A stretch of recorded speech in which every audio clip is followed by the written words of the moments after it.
everybody, it's me, Angel Benton, and it's time for another edition of Angel Sudsy Recap, where we delve into the world of daytime television and do a few reality shows on the side. Am I seriously getting a pimple right on the edge? Look at that. Maybe it's a... Why do I always get these witch pimples where I have these they look like witch warts on my poor face. Anyways. Oh my God, I got some of the pictures back from when I went to the strip club this past weekend. You'll see. You'll get to see. Keep your eye on my social media. This is more for my Instagram followers that are following me on Instagram. Yeah, you'll get a real treat. Whatever. I had a good time. I didn't do anything that would shame my family or the company that I work for, who shall still remain nameless. Okay. Oh, and today I posted this picture that my friend Rusty put online. And he said, I found Angel Benton in disguise. And it's this nun on a cell phone drinking a beer at a ball game. And I swear to God, the nun looks just fucking like me. I was like, wow, that does look like me. That's crazy. So I posted it again this year because it popped up in my memories. And I was like, see, look, my disguise. Doesn't it look wonderful? No one will know it's me because I'm drinking a beer. It's true, though. I'm not a big beer drinker. But it was pretty funny. I was dying laughing. It was hilarious. Okay. Anyway, so daytime television. We're talking about The Bold and the Beautiful because you know how I feel about The Bold and the Beautiful. I love it. Okay. So I've got some Bold and Beautiful events coming up, but I don't want to talk too much about those just yet. But I'm excited about those too. That ought to be fun. So, okay. My next live event's going to be for Passion. So just keep your ears open for when I do a Passion Sudsy recap because it's going to be fierce. Okay. All right. So Bold and Beautiful. Oh my God. Okay. So luckily, we're kind of over the whole Zende. Okay. So wait, I got to say this. So Carolyn Hinsey, she writes this column called It's Only My Opinion on, in Soap Opera Digest. I live for Soap Opera Digest. I subscribe, right? And I love her column. It's my favorite column. I would go to it first every single week. And what I like to do is I like to, just see if I agree with her or not. Most of the time I do agree with her. Sometimes I disagree, but it's always healthy, and I never am like, oh God, she's the worst. Never, ever. She's amazing. Okay, so she agreed with me, thank you, that new people should not be put front and center in a storyline. And I agree with her 100%, but I'm going to put a caveat out there. If a newcomer is exceptionally talented and they can carry their half of a storyline, because they're not going to, most of the time, the good newbies are not going to be all out just by themselves, right? Then I'm okay with that. If they're that good. Sally Spectre on Bold and the Beautiful, she was that good. That's why I kept being like, oh my God, I'm so impressed with her. Because most of the time, when you stick a new person out in the middle of front burner story, most of the time they kind of suck at first. Sometimes they get better, sometimes they don't. But in terms of Sally, she was incredible. So and also when I talk about General Hospital, I'll be talking about Risa Dorkin, who plays Amy Driscoll. I love her. So that I do kind of disagree because she thought that the Amy Nathan storyline on General Hospital was bad. But she agreed with me that the whole Zende Nicole thing, who cares? Snooze fest. Amen. Amen, sister. Say amen. There he goes again. Sorry, I had to feel my Zero to Hero oats with this is the 20th anniversary of Hercules. Okay. All right, so let me pitch this idea to all of my followers out there. Picture this story idea. So this week, we saw Caroline Spencer come back to town, which is great. I love Caroline.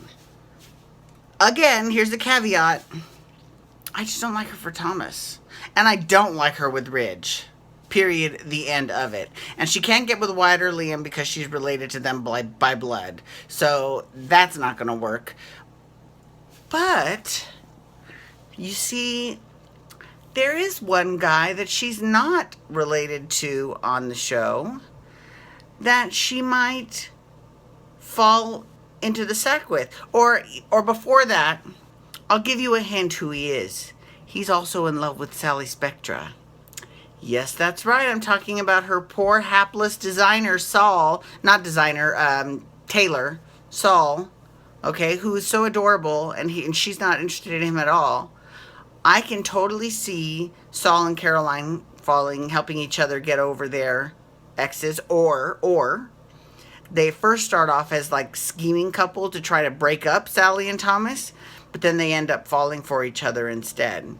How great would that be? It would give Saul a great story, and he can do it. He can do it. He's another talented newbie, but he's never been full on front and center like Sally was. But he's a great. I mean, actually, all of the Spectre crew is really good, actually. But yeah, I would love to see a Saul and Caroline romance. What would their relation? I hate even thinking about that because I know you shippers out there are crazy. I'm sorry, y'all are nuts. But what would we? Carol, Saraline, I don't know. Whatever. They'd be a really cute couple, and then that would be really good. That would be very interesting because then we could see what Sally and Thomas feel like to lose their others, like Sally would lose Saul and Thomas would lose Caroline if they ended up hooking up. Isn't that a brilliant idea? I think it's a brilliant idea. And listen, y'all can have it. Please take it, Bold and Beautiful. I'm giving you storyline ideas right away. So it's my gift to you. Okay. So, and you know what spurred that on was that CBS Soaps in Depth, which I don't really read in the print version because I've got a hair there you go. I don't really read the print version because even though they do actually end up covering all the soaps, they're not really billed that way, and I didn't know that they did, and I just, because there is no NBC Soaps in Depth. If there was, I would get all three magazines. But there's just ABC and CBS, and they both cover days, but it's like, I'd rather just get my information from Soap Opera Digest, no offense. Oh, and I do read Daytime Confidential online as well. Okay. All right, so the other storyline that was big this week was, and FYI, so when Caroline came back, it was revealed in today's episode that she came back because Steffi called her.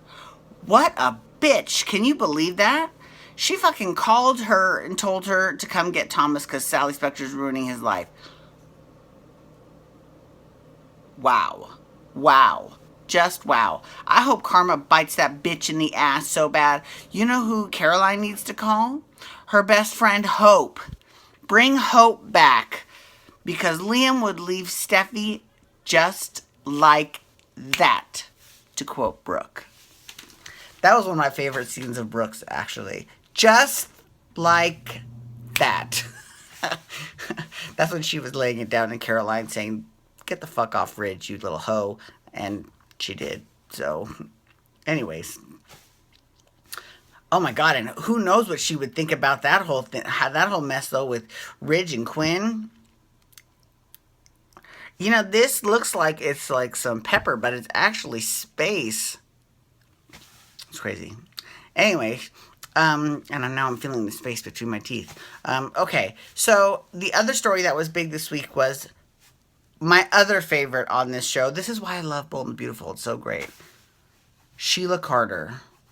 Sheila Carter was on this week, and she was on fire. After telling Eric all about the drama in his life and blowing the lid wide off of Quinn and Ridge's deception, she ended up, kind of cozying up a little bit to Charlie. And what's kind of scary is that she's kind of blackmailing Charlie, but she found Eric and he's staying at the same no-tell motel that she's at. And he was like, "Why'd you follow me?" And she's like, "I swear I didn't. I was staying here. You're the one that, was here." So I can't wait to see where that goes because you know that bitch is fucking nuts too, and I love it. I love her. I'm so excited. You know who needs to come back though? You know, not while Sheila's on the show because Sheila is incredible. So let Sheila stay on the show as long as you need her. But then once Sheila goes off the show, you know who you could bring back? Morgan. Do you remember Morgan? Morgan kidnapped Steffi when Steffi was a little kid and made everyone think that a shark ate her. Now, God, I really wish that was true. I mean, you know how much drama we would have been spared if a shark had actually eaten Steffi? Oh, that would have been awesome. But unfortunately, no. It was one of those times when I was really done with Bold and Beautiful. I was like, I'm sick of all this crap. Like, cause that happened right after around the time that Brooke was like, I've moved on from Ridge and I'm married to Thorne and I love Thorne. And then like 10 minutes later, she's like, I love Ridge. I mean Thorne. Really? Done. But the show's on a roll now. So anyways, thank you so much for logging on today. I do appreciate it. Please feel free to follow me on Twitter and Instagram at Angel Benton. You can hashtag Bold and Beautiful to talk Bold and Beautiful, or you can hashtag RHONY or Real Housewife Shit to talk about the Real Housewives of New York City. Thank you so much, everyone. Have a wonderful night. Be looking on my Instagram account for my picture tomorrow and the next day from the strip club. I didn't take any pictures inside the strip club, though. FYI, I didn't because that's not allowed. And I wouldn't want to be that creepy guy anyway, so... Anyways, thank you so much for logging on today. I do appreciate it. Have a wonderful night. Peace out. Wubba, wubba, wubba.